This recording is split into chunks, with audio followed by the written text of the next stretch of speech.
আপোনালোকৰ কাৰ্যসূচী কি হ'ব পাৰে, আপোনালোকৰ ভৱিষ্যত পৰিকল্পনা কি হ'ব পাৰে? পৰৱৰ্তী দিনত আমাৰ লোকৰ এটা উচ্চস্তৰীয় বৈঠক হ'ব, য'ত আমাৰ দলৰ নেতৃত্বক আমি আকৌ গুৱাহাটীলৈ নিমন্ত্ৰণ জনাই মত বিনিময় কৰিম। যোৱা পঞ্চায়ত নিৰ্বাচনৰ ফলাফলৰ পিছত আমি সকলোৱে একত্ৰিত হৈ বহিবলৈ এটা সুযোগ পোৱা নাই। বহুতখিনি কথা আমি শিকিবলৈ পাইছোঁ আৰু পৰৱৰ্তী দিনত সেই শিক্ষাটো আমি ব্যৱহাৰ কৰিম। কিন্তু প্ৰত্যাহ্বানৰ মাজত ৰাইজৰ পৰা সাহস পোৱাটো আমাৰ লোকৰ বাবে নতুন নহয়। যোৱা লোকসভা নিৰ্বাচনতো এটা যথেষ্ট জটিল নিৰ্বাচন আছিল, কিন্তু সেই সময়ত ৰাইজে আমাক আশীৰ্বাদ দিলে আৰু ৰাইজৰ শক্তি সাহসীয় পক্ষৰ শক্তিতকৈ বেছি শক্তিশালী আছিল। আৰু সেয়া আমি কামনা কৰিছোঁ যে যদি আমি ভালদৰে ৰাইজৰ মাজত থাকি ৰাইজক সেৱা কৰি যাম, অনাগত দিনতো ৰাইজৰ সেৱা, ৰাইজৰ মৰম, ৰাইজৰ আশীৰ্বাদ পোৱাৰ পিছত আমি অহা বিধানসভা নিৰ্বাচনত উত্তীৰ্ণ হ'ম। এটা অভিযোগ আহি আছে যে যোৰহাট লোকসভা সমষ্টিৰ সাংসদ নিৰ্বাচন কৰাৰ পিছত ৰাইজে আপোনাক সততে লগ নাপায়। এইটো ৰাইজৰ অভিযোগ, আমি কোৱা নাই, সততে লগ নাপায়। আৰু এই অভিযোগ সন্দৰ্ভত আপোনাৰ মতামত কি, আৰু এই অভিযোগটো মানে নিৰাময় কৰিবলৈ আপুনি কিবা ব্যৱস্থা ল'ব নেকি? ৰাইজৰ প্ৰত্যেক তেওঁলোকৰ অভিযোগ আমি গুৰুত্ব সহকাৰে লওঁ আৰু ৰাইজৰ কথা অনুসৰি আমি নিজৰ কামটো কেনেদৰে শুদ্ধ কৰিব পাৰোঁ আমি তাৰ বাবে আমি চেষ্টা কৰোঁ। আজি সামাজিক মাধ্যমৰ যুগত, টেকন'লজিৰ যুগত, মোবাইল টেকন'লজি এপৰ যোগেদি, ৱেবছাইট যোগেদি আমি বিভিন্ন সমৰ্থকসকলৰ লগত লৈ, অনুৰাগীসকলক লগত লৈ আমি কেনেদৰে ৰাইজৰ ওচৰত আমি কিমান ওচৰলৈ যাব পাৰোঁ সেয়া আমাৰো চেষ্টা থাকে। ময়ো যিমান সময় আমি দিবলৈ বিচাৰোঁ নিজৰ সমষ্টিৰ ভিতৰত, ময়ো লৈ সন্তুষ্ট নহয়। বিভিন্ন সময়ত মই দলৰ নেতৃত্বক যোৱা বছৰৰ পৰাই কৈ আছোঁ যে মোক বিভিন্ন দায়িত্ব মোক নিদিব, মই অসমৰ ভিতৰত বেছি সময় মই দিবলৈ বিচাৰোঁ। তথাপিও দলৰ নিৰ্দেশখিনি মোক মানিব লাগিব আৰু নিৰ্দেশ অনুসৰি মই কামখিনি কৰি যাম। কিন্তু আমিও সন্তুষ্ট নহয় যে কিমান আমি সময় পাইছোঁ। আমিতো বিচাৰিছোঁ যে দিনত 30 ঘণ্টা থাকিব লাগে, তেতিয়া আমি বিভিন্ন ঠাইত আমি যাব পাৰিম। এটা দেখা গৈছে যে বিগত পঞ্চায়ত নিৰ্বাচন সেই ফলাফল এটা কথা স্পষ্ট হৈ গৈছে। নিশ্চয় আমি প্ৰত্যেকখিনি কথা গুৰুত্ব সহকাৰে লৈ আমি দলৰ বিভিন্ন আমাৰ স্থানীয় নেতৃবৃন্দসকলৰ লগত এই বিষয়ৰ ওপৰত আলোচনা কৰিম। 10 ছেপ্টেম্বৰ আপোনাৰ বাবে কি হ'ব পাৰে? তেওঁক সোধক, হয়তো কৈছোঁ ফ্লপ চিনেমা ওলাব, ফ্লপ হ'ব আৰু কি হ'ব। কিন্তু মই লগে লগে মই মুখ্যমন্ত্ৰীকো ধন্যবাদ জনাবলৈ বিচাৰোঁ। তেওঁ যদি যোৱা 2-3 বছৰৰ ভিতৰত মোক লৈ ইমান ব্যস্ত নাথাকিলেহেঁতেন, তেতিয়া হ'ব পাৰে মোৰ দলৰ নেতৃত্ব মোৰ ওপৰত ইমান গধুৰ দায়িত্ব নিদিলেহেঁতেন। যোৱা 3-4 বছৰৰ পৰা প্ৰথমে ডিলিমিটেশ্যন, তাৰপিছত যোৰহাটৰ ভিতৰত যিদৰে প্ৰচাৰ কৰিলে, তাৰপিছত এটা ভুৱা এটা মানে কাল্পনিক মোৰে কিবা বডি ডাবল লৈ কিবা এটা কাহিনী বনাই আছে নেকি, এই ধৰণৰ যে তেওঁ চিনেমা বনাই আছে, তাৰ বাবেহে দলৰ মোৰ নেতৃত্ব মোৰ ওপৰত এই গধুৰ দায়িত্ব দিছে।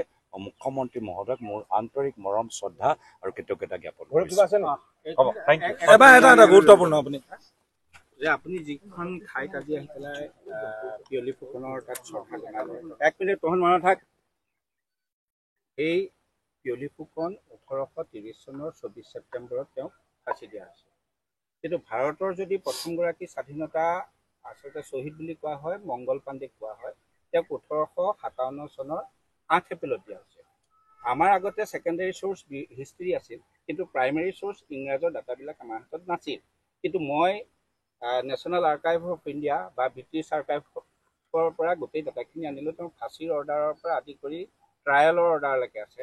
মই আপোনাক পোনপটীয়াভাৱে এটা অনুৰোধ কৰোঁ যে ভাৰতৰ সংসদত এই বীৰ দুগৰাকীয়ে, অসমীয়া বীৰ দুগৰাকীয়ে ভাৰতৰ প্ৰথমগৰাকী শ্বহীদৰ যাতে মৰ্যাদা পায় বা স্বীকৃতি পায়, তাৰ কাৰণে আপুনি এখন যুঁজ কৰাৰ প্ৰয়োজন আছে, যিটো অসমীয়াৰো দাবী আৰু অসমীয়াৰ ঐতিহ্যৰ। মই ভাবোঁ বিভিন্ন বিৰোধী দলৰ পঞ্চায়ত নিৰ্বাচনৰ ফলাফল ভাল হোৱা নাই আৰু সেইকাৰণে সকলোৱে নিজৰ নিজৰ কৰ্মীসকলৰ লগত পৰ্যালোচনা কৰাটো উচিত। যিদৰে আমি আশা কৰিছিলোঁ, বিভিন্ন বিৰোধী দলৰ আমি গম পাইছোঁ তেওঁলোকৰ নেতৃত্বৰ পৰা যি কথাবোৰ তেওঁলোকে মিডিয়াৰ সন্মুখত প্ৰকাশ কৰিছে বা যি ধৰণৰ বৈঠক ভিতৰত ভাগ লৈছে, যে সকলোৱে পৰ্যালোচনা কৰি আছে, আমিও পৰ্যালোচনা কৰি আছোঁ। আৰু বিৰোধী মঞ্চৰ ভিতৰত কংগ্ৰেছ দলহে আটাইতকৈ শক্তিশালী। আৰু যদি আমি বিৰোধী মঞ্চটো আমি শক্তিশালী কৰিবলৈ বিচাৰোঁ, এতিয়া প্ৰথমে কংগ্ৰেছ দলটোক নিজকে শক্তিশালী কৰিব লাগিব। যিখিনি আমাৰ অভাৱ আমি যোৱা পঞ্চায়ত নিৰ্বাচনত গম পালোঁ, সেইখিনি অভাৱ আমি প্ৰথমতে পূৰণ কৰিব লাগিব। আগন্তুক 10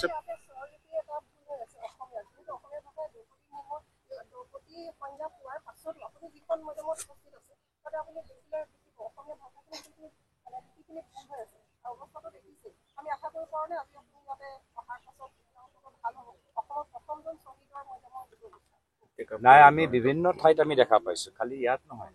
যদি আপোনালোকে শিৱসাগৰ অন্য ঠাইলৈ যায়, তাতো মিউনিচিপেল কৰ্পৰেশ্যনে যিদৰে মেৰামতি কৰিব লাগে, যি ধৰণৰ এটা সৌন্দৰ্য এটা পৰিস্থিতি জীয়াই ৰাখিব পাৰে, তেওঁলোকে পাৰা নাই। আৰু ইয়াতো নহয়, বিভিন্ন ঠাইত আমি দেখা পাইছোঁ।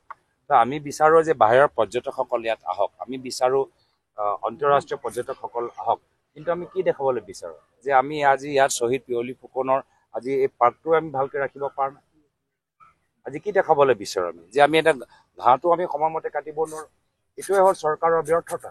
আজি তেওঁলোকে কোটি কোটি টকা খৰচ কৰি প্ৰিয়ংকা চোপ্ৰাক তেওঁলোকে কণ্ট্ৰেক্ট দিব, কিন্তু আজি ইয়াতে আমি দেখিছোঁ যে য'ত আমি অসমৰ লৈ চাবলৈ আহি বিভিন্ন পৰ্যটকসকল যি ঠাইলৈ যাব, তাতে তেওঁলোকে ভালকৈ বৰ্তমান চৰকাৰে মেৰামতি কৰি ৰখা নাই।